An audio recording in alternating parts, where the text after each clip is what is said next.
서울 강남의 특급 호텔 그랜드 머큐어는 새벽부터 분주했습니다. 로비의 크리스탈 샹들리에가 은은하게 빛나는 새벽 4시, 김정희는 늘 그렇듯 청소도구를 꺼내고 있었습니다.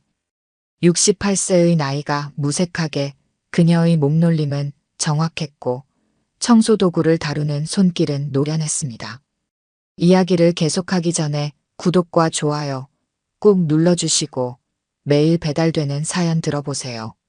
알림 설정까지 해두시면 이야기가 올라오자마자 들으실 수 있답니다.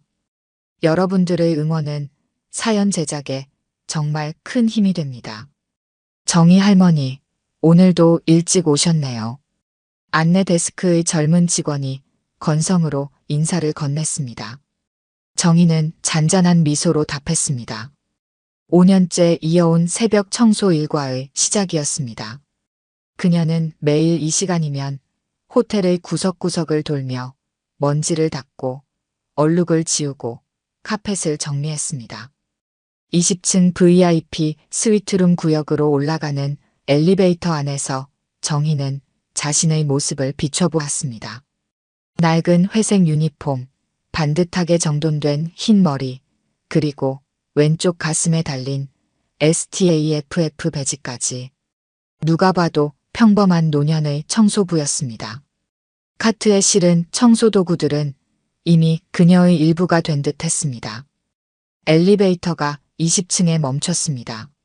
문이 열리자 호텔의 최고급 층다운 고요함이 그녀를 맞이했습니다.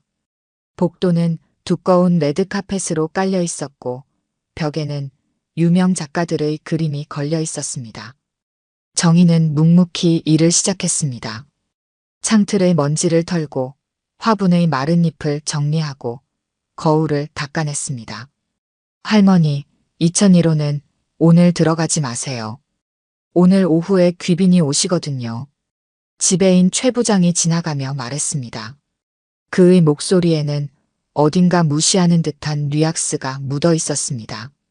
정희는 고개를 끄덕였습니다. VIP 객실은 늘 이랬습니다. 청소부의 출입을 꺼렸고 그들은 그저 보이지 않는 존재여야 했습니다. 직원 휴게실에서는 이따금 수군거림이 들렸습니다.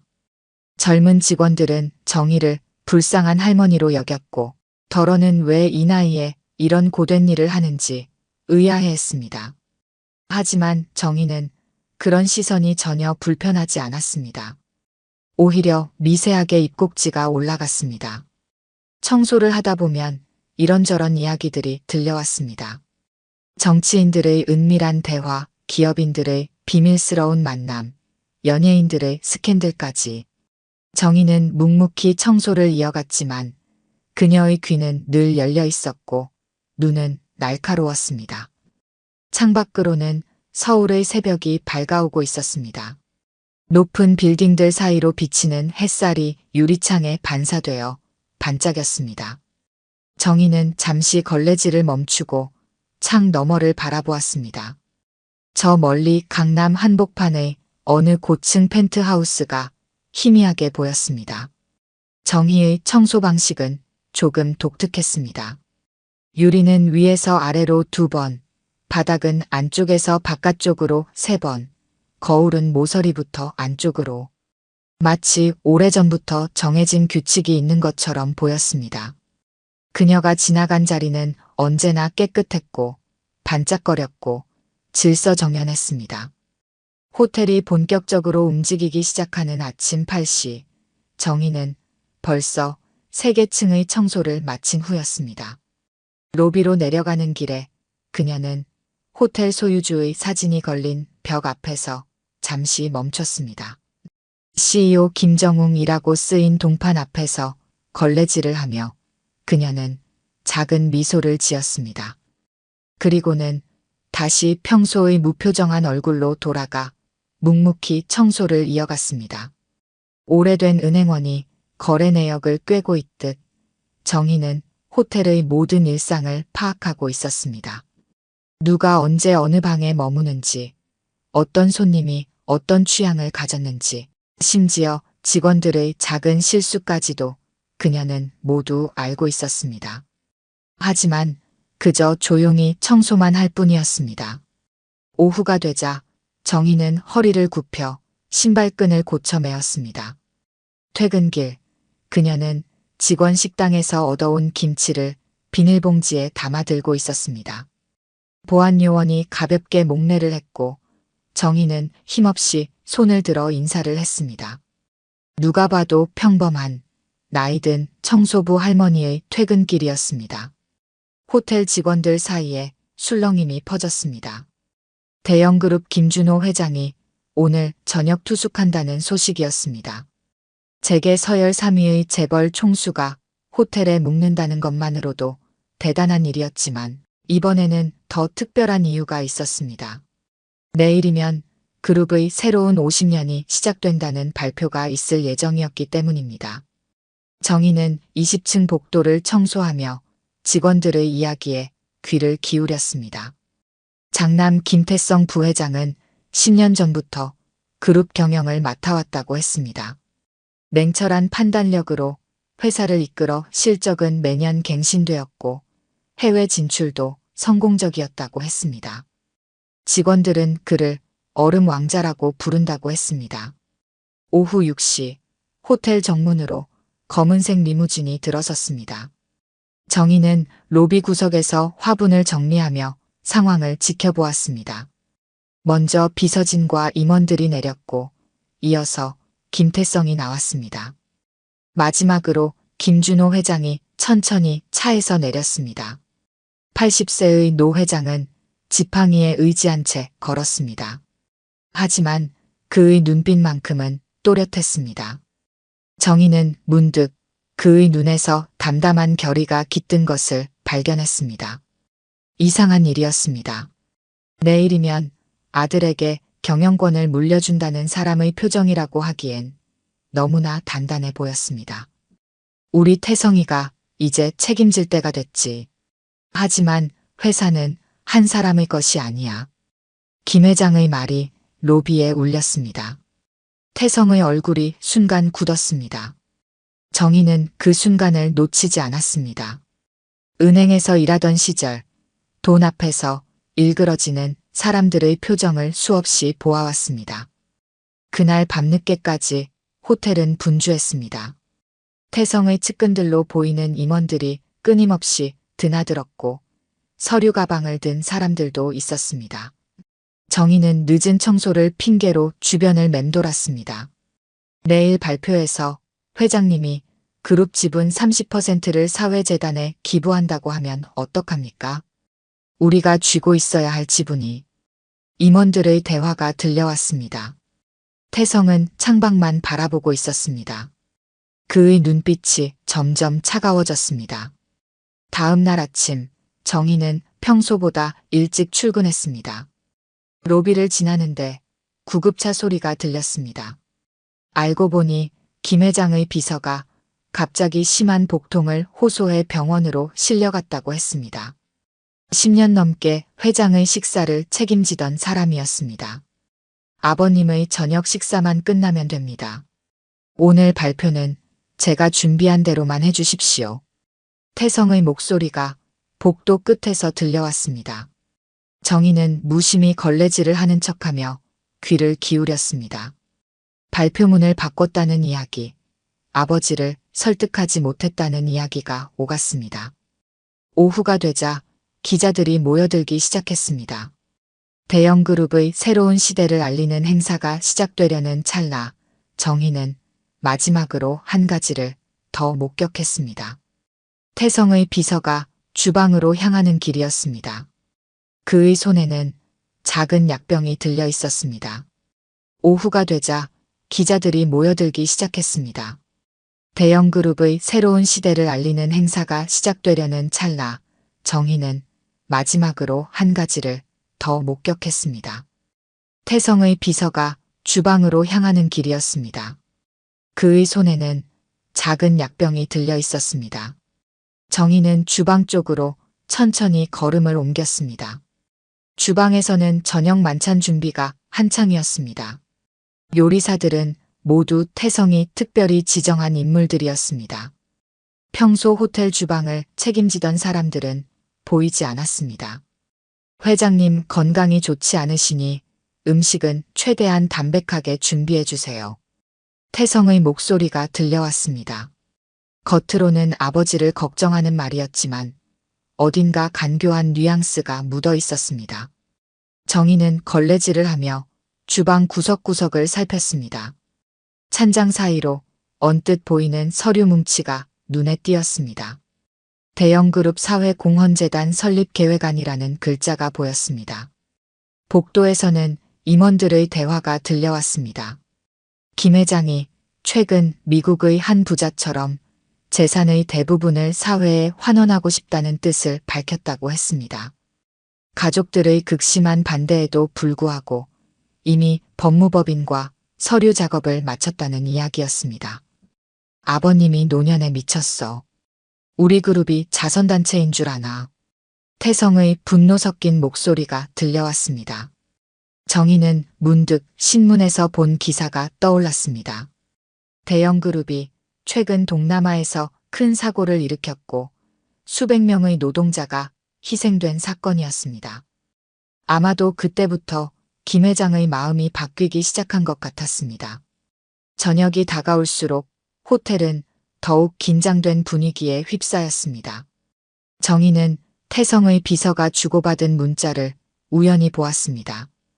오늘 밤이 마지막 기회입니다. 그리고 주방에서 나오는 그의 손에는 아까 보았던 약병이 들려있지 않았습니다. 저녁 8시 호텔 최고급 레스토랑은 귀빈들로 가득 찼습니다. 기자들은 입구 밖에서 발표를 기다리고 있었고 재계 인사들이 삼삼오오 모여 이야기를 나누고 있었습니다. 정희는 레스토랑 입구 화분에 물을 주는 척하며 상황을 지켜보았습니다. 김 회장이 태성의 부축을 받으며 입장했습니다. 노 회장의 걸음걸이가 평소보다 더 불안정해 보였습니다. 하지만 그의 눈빛만큼은 흔들림이 없었습니다. 자리에 앉은 김 회장은 수건으로 땀을 닦았습니다. 회장님, 물 가져왔습니다. 직원이 물을 따랐고 김 회장은 목을 축였습니다. 태성이 옆에서 특별히 준비했다는 와인 한 병을 들고 서 있었지만 김 회장은 고개를 저었습니다. 난 물로 충분하다. 오늘은 정신이 맑아야 하니까. 태성의 인매가 굳어졌습니다. 정희는 그의 손이 미세하게 떨리는 것을 발견했습니다. 주방에서는 직원들이 요리를 나르기 시작했습니다. 정희는 조용히 주방으로 향했습니다. 쓰레기를 버린다는 핑계였습니다. 요리사들은 김 회장의 메인 디시를 준비하고 있었습니다. 그때 태성의 비서가 주방으로 들어왔습니다. 이 소스를 회장님 요리에만 특별히 넣어주세요. 건강식으로 준비한 것입니다. 정희는 그 순간 망설임 없이 걸레를 들고 주방 구석으로 향했습니다. 일부러 걸레를 떨어뜨렸고 몸을 굽혀주우면서 소스가 있는 조리대를 건드렸습니다. 소스 그릇이 바닥으로 떨어져 산산조각이 났습니다. 죄송합니다. 제가 실수를. 임시 수행 비서가 창백한 얼굴로 주방을 뛰쳐나갔습니다. 그때 밖에서 김 회장의 목소리가 들렸습니다. 이제 발표를 시작하겠습니다. 태성의 얼굴이 하얗게 질렸습니다. 그는 다시 와인병을 들었습니다. 아버지가 발표문을 꺼내드는 순간 태성이 앞으로 나섰습니다. 아버님, 시작하시기 전에 제가 준비한 와인으로 건배 한 잔 하시죠. 정희는 태성의 목소리에서 절박함을 느꼈습니다. 그녀는 재빨리 김 회장의 테이블 뒤로 돌아갔습니다. 태성이 와인을 따르려는 순간 정희는 카트를 밀다가 넘어지는 척을 했습니다. 카트가 테이블을 강하게 쳤고 테이블 위에 모든 잔이 넘어졌습니다. 이런, 죄송합니다. 제가 너무 다리가. 정희는 허리를 부여잡고 고통스러워하는 척했습니다. 경호원들이 달려왔고 태성은 자리에 굳어버렸습니다. 하필 그 순간 김 회장이 정희를 유심히 바라보았습니다. 정희는 순간 숨이 멎는 것 같았습니다. 어디 많이 다치셨습니까? 김 회장이 정희에게 다가왔습니다. 그의 눈빛이 이상했습니다. 마치 오래전 알던 사람을 보는 듯한 시선이었습니다. 정희는 고개를 더 숙였습니다. 태성이 서둘러 정희를 일으켜 세웠습니다. 그의 소나귀에 힘이 들어가 있었습니다. 이런 할머니가 무슨 짓을. 태성의 말투는 공손함을 잃어가고 있었습니다. 레스토랑 실장이 달려왔습니다. 이 할망구, 당장 끌어내요. VIP 손님들 계신데 이게 무슨 소란이에요? 경호원들이 정희의 양팔을 잡아챘습니다. 주변의 귀빈들이 이 소란을 보며 수군거리기 시작했습니다. 김 회장은 자리에서 일어나 이 상황을 지켜보고 있었습니다. 잠깐만요. 정희의 목소리가 달라졌습니다. 그녀는 천천히 허리를 폈습니다. 경호원들의 손을 뿌리치지도 저항하지도 않았지만 그녀의 눈빛은 더 이상 평범한 청소부의 것이 아니었습니다. 태성 부회장님, 그 와인병을 내려놓으시죠. 모두의 시선이 태성의 손에 들린 와인병으로 향했습니다. 김 회장이 한 걸음 앞으로 나왔습니다. 태성은 와인병을 더욱 세게 움켜쥐었습니다. 아니, 당신은. 김 회장의 목소리가 떨렸습니다. 오랜만입니다, 준호 씨. 정희가 김 회장을 바라보았습니다. 20년 만이네요. 실장의 얼굴이 창백해졌습니다. 경호원들의 손에서 힘이 빠졌습니다. 이제 모두가 알아보기 시작했습니다. 20년 전 김 회장과 함께 이 호텔을 시작으로 거대 그룹을 일군 전설적인 경영자를, 남들이 불가능하다고 말할 때 김 회장의 가장 든든한 파트너로서 호텔 사업을 성공시키고 그룹의 기틀을 다진 정희였습니다. 가난한 집안에서 타자수로 시작해 한국 최초의 여성 공동대표가 되기까지 그녀의 이야기는 수많은 여성들의 롤모델이었습니다. 하지만 그룹이 재계 10위권으로 성장한 절정의 순간 그녀는 홀연히 모든 것을 내려놓고 사라졌습니다. 그리고 지금 청소부 유니폼을 입은 채 그 자리에 서 있는 정희를 아무도 움직이지 못했습니다. 정희 사장님? 실장은 그 자리에서 쓰러질 것 같은 표정이었습니다. 방금 전까지 할망구라고 불렀던 사람이 자신의 월급을 좌우할 수 있는 위치에 있었다는 사실이 믿기지 않는 듯 했습니다. 태성의 얼굴이 하얗게 질렸습니다. 그의 손에서 와인병이 떨어졌지만 아무도 그 소리에 놀라지 않았습니다. 모든 이목은 정희에게 쏠려 있었습니다. 정희 사장, 그동안 어디에? 김 회장의 눈에 눈물이 고였습니다. 그저 지켜보고 싶었습니다. 당신이 어떤 선택을 하는지. 김 회장은 자신의 발표문을 내려다보았습니다. 재단 설립에 관한 내용이 적혀 있었습니다. 정희는 그것을 보며 작게 미소 지었습니다. 역시 준호 씨답네요. 이제야 제가 그때 왜 그런 선택을 했는지 이해하시겠죠? 다음 날 아침 호텔은 또 다른 소용돌이에 휩싸였습니다.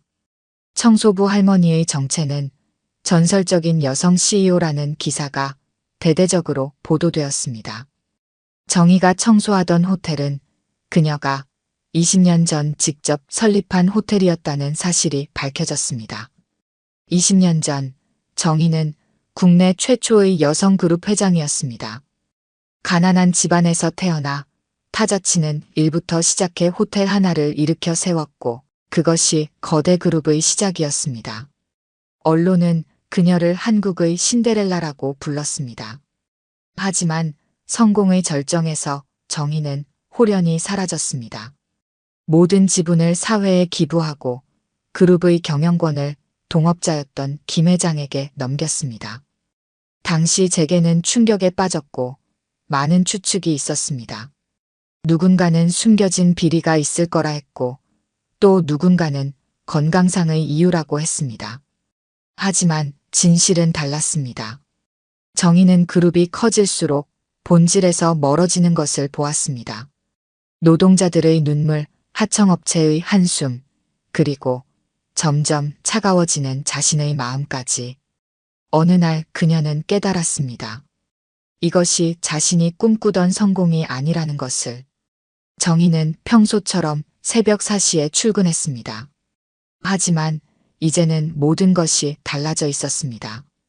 직원들은 그녀를 보자마자 허리를 90도로 굽혔고 실장은 얼굴이 하얗게 질린 채 사과를 늘어놓았습니다. 괜찮습니다. 정희는 평소와 다름없이 청소 도구를 꺼냈습니다. 이게 제 일이니까요. 김 회장이 병원에서 태성의 자백을 받았습니다. 와인에 독을 탈 계획이었다는 사실도 그동안 숨겨왔던 비자금 문제도 모두 밝혀졌습니다. 아들은 구속되었고 김 회장의 재단 설립은 예정대로 진행되었습니다. 일주일 후 김 회장이 정희를 찾아왔습니다. 그는 병원 복도 끝에서 청소를 하고 있는 정희를 발견했습니다. 여전히 청소부 유니폼을 입은 그녀의 뒷모습은 20년 전과 다르지 않았습니다. 당신을 이해할 수 없었습니다. 김 회장이 말을 꺼냈습니다. 그 많은 것을 한순간에 내려놓고 사라지다니. 당신이 미쳤다고 생각했습니다. 정희는 묵묵히 걸레질을 이어갔습니다. IMF가 오고 직원들을 내보내야 할 때 당신의 선택이 옳았다는 걸 조금은 알 것 같았습니다. 하지만 여전히 이해할 수 없었죠. 이제는 이해하시나요? 정희가 고개를 들었습니다. 네. 태성이를 보면서 돈과 권력이 우리를 어떻게 만드는지 뼈저리게 깨달았습니다. 김 회장의 눈에 눈물이 고였습니다. 한때 그도 정희처럼 순수한 꿈이 있었습니다. 더 나은 세상을 만들겠다는, 모두가 행복한 회사를 만들겠다는 그 꿈이 언제부터 흐려졌는지 기억조차 나지 않았습니다. 돌아오시겠습니까? 그룹으로. 아니면 최소한 이 호텔이라도. 정희는 고개를 저었습니다. 여기가 제 자리입니다. 청소를 하면서 전 많은 것을 배웠습니다. 매일 아침 제가 청소한 자리가 반짝반짝 빛날 때, 그때 저는 제가 꿈꾸던 행복을 느낍니다. 그녀는 잠시 말을 멈추었다가 이어갔습니다. 이곳에서 저는 매일 새로운 세상을 봅니다. 출근하는 직원들의 표정에서 그들의 삶을 읽고 손님들의 발걸음에서 그들의 사연을 봅니다. 청소 부위기에 보이는 것들이죠. 그리고 가끔은 오늘처럼 누군가를 도울 수도 있습니다. 김 회장은 이해할 수 있었습니다. 정희는 이미 오래전에 깨달았던 것입니다. 진정한 성공이 무엇인지, 진정한 행복이 무엇인지를. 그 후 정희는 여전히 매일 아침 4시에 청소를 시작했습니다. 호텔의 소유주라는 사실이 알려졌지만 그녀는 단 하나도 바꾸지 않았습니다. 다만 이제는 직원들이 그녀를 다르게 바라보게 되었습니다. 청소부들은 더 이상 외면받는 존재가 아니었습니다.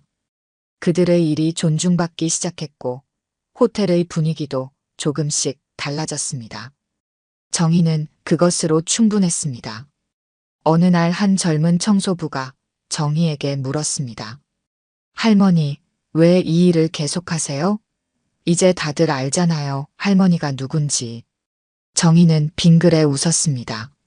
난 지금 여기가 좋단다. 여긴 내가 있어야 할 자리야.